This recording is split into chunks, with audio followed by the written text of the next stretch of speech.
Jojo, c'est un truc pour homo. Pour comprendre comment on a pu arriver à cette conclusion assez ouf, je vais te raconter l'incroyable histoire d'Araki. Surtout sois attentif jusqu'au bout de la vidéo pour comprendre enfin la nature de ce problème. Le petit Hirohiko, en compagnie de ses deux parents et de ses deux sœurs, vit dans la paisible ville de Senda. Et le problème, c'est que ses deux sœurs jumelles, elles captent toute l'attention des parents. Et lui, Araki, forcément, on le calcule pas. Et à ton avis, comment il va réagir? Mais à l'image de sa vie, différemment des autres. Là où toi, espèce de sale gosse, t'aurais fait des conneries de merde pour mettre un peu de lumière sur toi vis-à-vis de tes parents, lui, il en avait rien à secouer de ça. En fait, il préférait se réfugier dans la lecture de manga. Et au gré de ses lectures, il va éveiller son esprit créatif, qu'il va laisser exploser en dessinant ses premiers mangas dès l'âge de 10 ans. Forcément, Araki marque déjà les esprits de ses camarades de classe et tout le monde s'enflamme. Du coup, lui, il se sent giga frais. Et il est tellement en confiance, le mec, qu'il se met à envoyer des planches, des histoires, des storyboards aux éditeurs à l'âge de 15 ans. Allez, hop, manga posté, direction Shueisha. Bon, après, franchement, ça n'a pas marché direct. C'est de la merde ton manga, frère.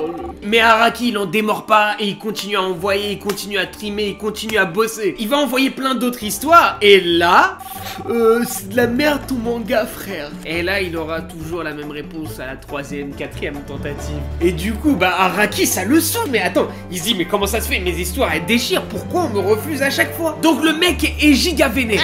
Et il décide d'aller directement dans les bureaux de la Shueisha pour avoir des explications. Et là, l'éditeur, il va lui expliquer que certes, il y a des défauts dans son travail, mais il a du potentiel. Du potentiel cimer. En 1980, Araki, âgé de 20 ans, va enfin recevoir la bonne nouvelle. À force de travail et d'efforts, sa première histoire va être retenue. Et il s'agit donc de son premier one-shot qui s'appelle Poker Underarms. Rapidement, il enchaîne avec Cool Shock BT, sa première série en 1983. En 1984, il créera Pao, œuvre où il va explorer pour la première fois un côté gore. Et enfin, en 1985, il créera The Gorgeous Era. Bon, tout va bien pour Araki, donc il enchaîne les projets. Il devrait être content, tu penses, non? Eh ben non.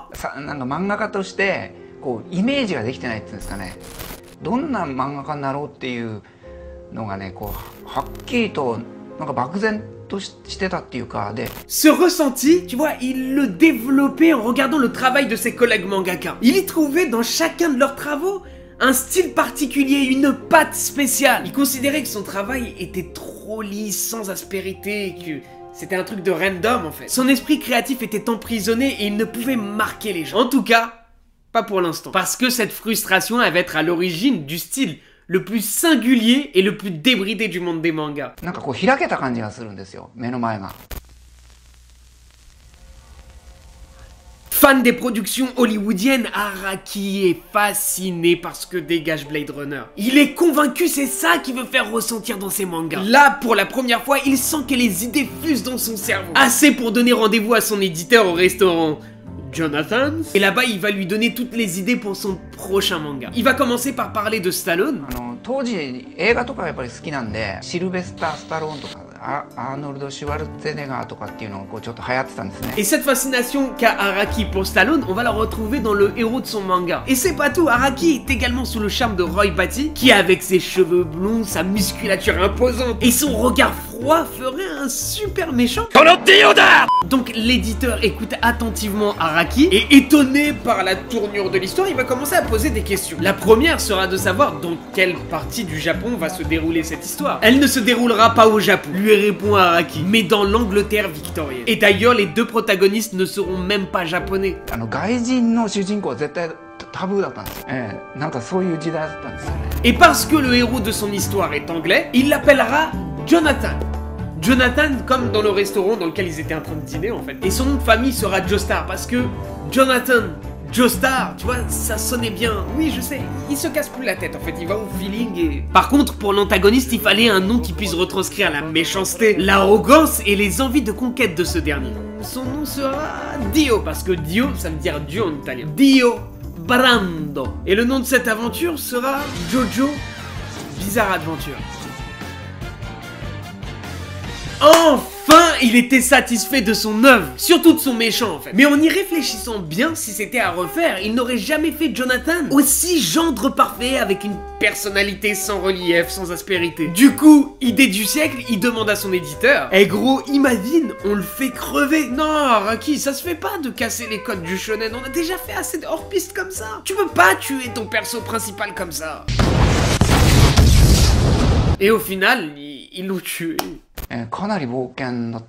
だから当時の担当さんには本当感謝してます、本当。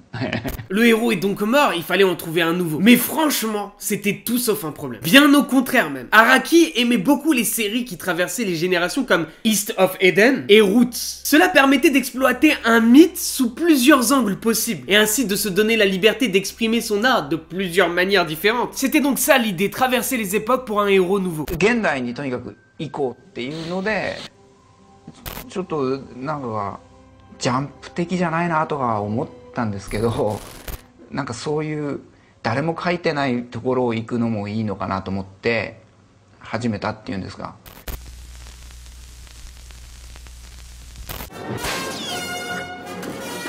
Indiana Jones ça déchire. Et Araki, lui, continue à se laisser influencer par ses passions. C'est ainsi que nous allons passer d'un Jonathan droit et valeureux engagé dans un combat d'honneur dans une Angleterre victorienne à un Joseph roublard et comique engagé dans une aventure à la Indiana Jones au Mexique. Un héros et une histoire haut en couleur. Et ça, malgré le fait que cet arc, quelque part, ne soit qu'un faire-valoir pour l'arc 3.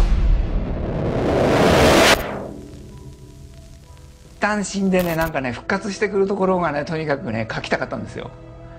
だったらちょっと間がねやっぱないとねまずいんですよね。 Vraiment, pour Araki, ce retour était giga important. Car quelque part, ce personnage de Dio représentait à ses yeux la quintessence de son art. Soit sa capacité à casser les codes du manga en se laissant aller à des influences étrangères. Un blond au nom italien vivant en Angleterre et ayant eu la peau du héros de l'histoire, c'est renversant. Bref, son éditeur, il était ravi d'apprendre ce retour. Mais il souhaitait avant tout qu'il y ait quelque chose de nouveau qui arrive dans la série. Et plus précisément, il souhaitait avant tout une évolution du pouvoir de l'onde qu'utilisaient les protagonistes de son histoire pour amener un vent de fraîcheur au manga. L'occasion rêvée pour Araki de proposer une nouvelle idée super chelou. じゃあこっからパンチが出てきて割るんですよって言ったらなんか理解してくんないんですよ。なんだそれみたいな。 Sans le savoir, Araki venait de créer le concept de son manga, les stands. Alors certes, ce n'était pas très clair quand Araki en parlait, mais lui savait qu'il venait de taper un grand coup dans l'histoire du manga. こう、なんか金鉱掘りを当てたみたいなね。誰も金だって言わないけど、おこれ見つかった掘ったよみたいな、そういう感じでしたけど。Une mine d'or, ça l'était, car il savait qu'il avait la capacité d'imaginer des tas de stands. Et c'est ça, encore une fois, qui rendait la chose excitante, c'était de pouvoir, encore une fois, exploiter son art. C'était devenu une obsession pour lui.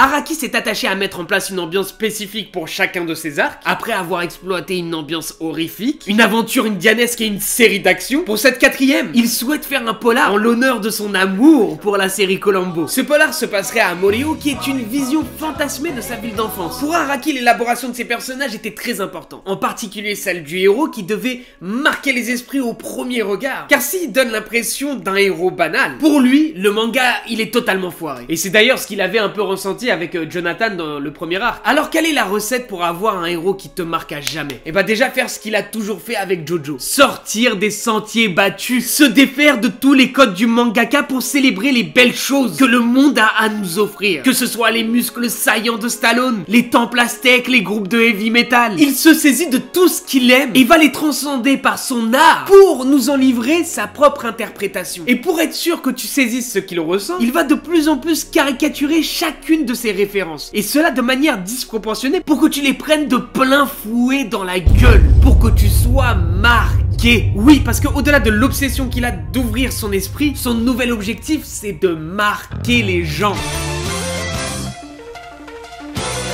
Encore une fois, dans cet arc 5, il avait besoin de rejeter la manière traditionnelle de voir les choses. Au diable, un héros unique, ça limite l'imagination et l'ouverture d'esprit. Cassez-vous avec vos époques figées et déterminées dans une série. Le Japon n'est pas le centre du monde, le monde est vaste. Un code couleur, pourquoi faire? Il préfère librement les imaginer en fonction des situations pour rendre les émotions des personnages plus marquante. Et que dire de cette quantité de sang improbable éjectée par les personnages pendant un combat? Et bah en fait c'est la moindre des choses, car encore une fois, une quantité normale ne pourra pas marquer le lecteur. Il faut que ça soit anormal pour que ça soit bizarre, pour que ce soit Jojo Bizarre Adventure. Tu commences à comprendre. Bizarre comme l'allure de PD de ces personnages.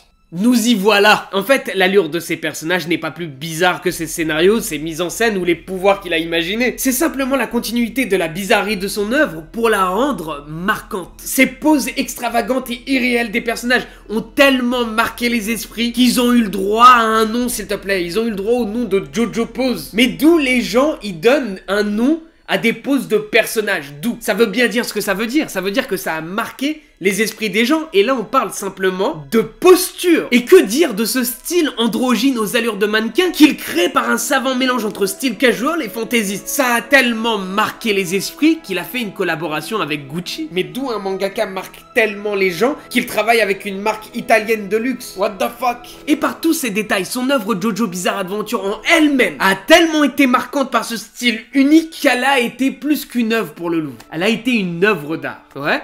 Il a été exposé au Louvre, mon petit gars. Bref, c'est pour ça que Jojo, c'est un truc de dep. Parce qu'Araki, il a fait preuve d'ouverture d'esprit contrairement à la majorité des mangaka. Et ça dérange. C'est emmerdant pour les gens. Parce qu'ils supportent pas de sortir de ce qu'ils ont l'habitude de lire ou de voir. Bah ouais, parce que malheureusement, l'ouverture d'esprit, c'est refuser de juger. Moi, pas regarder parce que lui faire pose de PD. Donc Jojo sera un truc d'homo si tu refuses qu'on puisse jouer des codes que tu maîtrises. En revanche, si tu es empreint d'un peu de recul et d'un minimum d'ouverture d'esprit, tu découvriras une œuvre artistique marquante qui ne ressemble à aucune autre.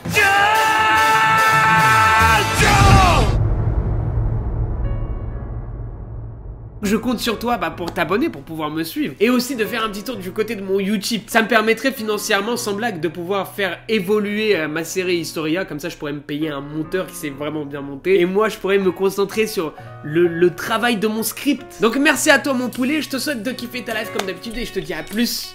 Tchuss, ma poule.